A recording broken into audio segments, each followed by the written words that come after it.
This training will demonstrate how to do an interim update for a client who has an increase in income.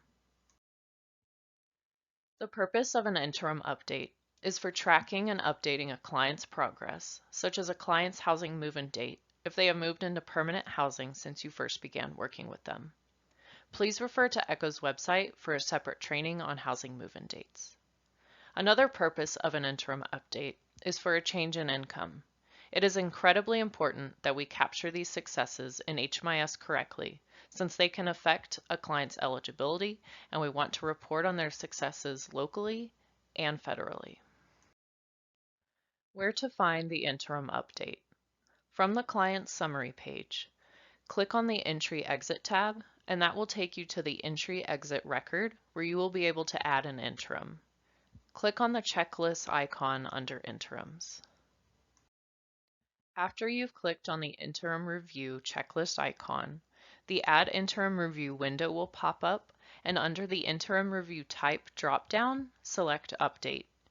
Even if it has been exactly 60 days since you enrolled the client and you are doing an interim update, it will still be an update.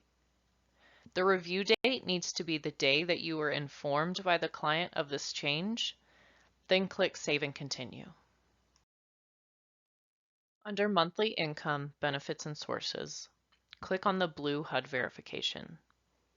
To the right, you can see that we have earned income under Receiving Income Sources, bubbled in as yes. And under SSDI, that is bubbled in as no, because that is what was known to be true at entry. Click on the pencil next to SSDI. After clicking on the pencil next to SSDI, the Edit Record Set window will pop up.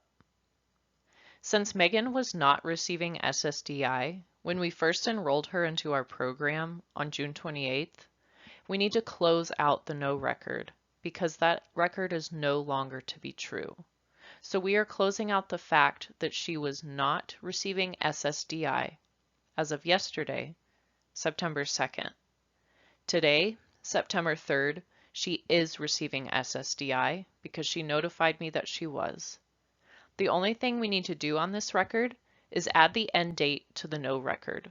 We need to close out the no.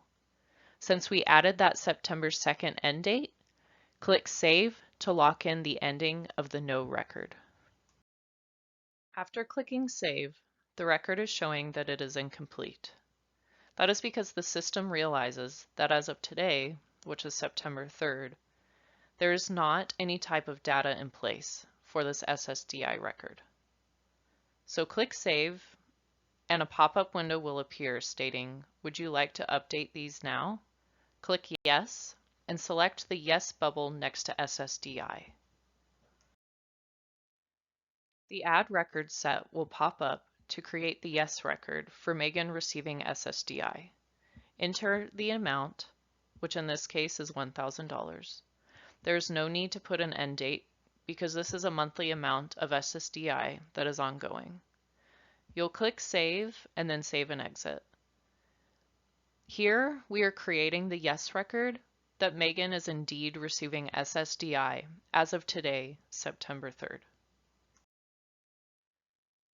So back on the assessment, we need to update the total monthly income to include not only her earned income, but now also her SSDI. So I simply updated the $500 to $1,500 to reflect her increase in income from that SSDI.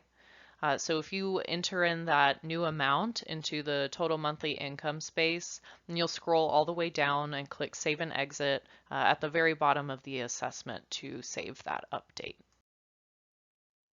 I'm on the monthly income benefits and sources record overview. I got to this page by just clicking on the magnifying glass on the assessment page next to monthly income benefits and sources. So you can see up top where we created that yes record for the fact that Megan is now receiving SSDI. We have that $1,000 plugged in for the monthly amount. And then right below that is us closing out the no record for SSDI. So we're closing that out yesterday because that is no longer to be true. And then there at the very bottom, she has her earned income, which she started receiving at entry. I also want to add that if you were to put the end date as the same date as the start date, it would cause a multi-value reporting issue. So for example, the report would pull in the fact that somebody stopped receiving SSDI and started receiving SSDI on the same day. And that is what would cause the system to produce a multi-value, because then both the yes and the no record will pull in to be true on that entry date, and it would cause a multi-value. I went back to the entry exit tab just to show you guys what exactly it'll look like once you add an interim update. So if you see under interims, that little checklist notepad, it now has a 1 next to it, and each time you add an interim update, that number will increase. If you have any questions, please submit an HMIS help desk ticket through ECHO's website.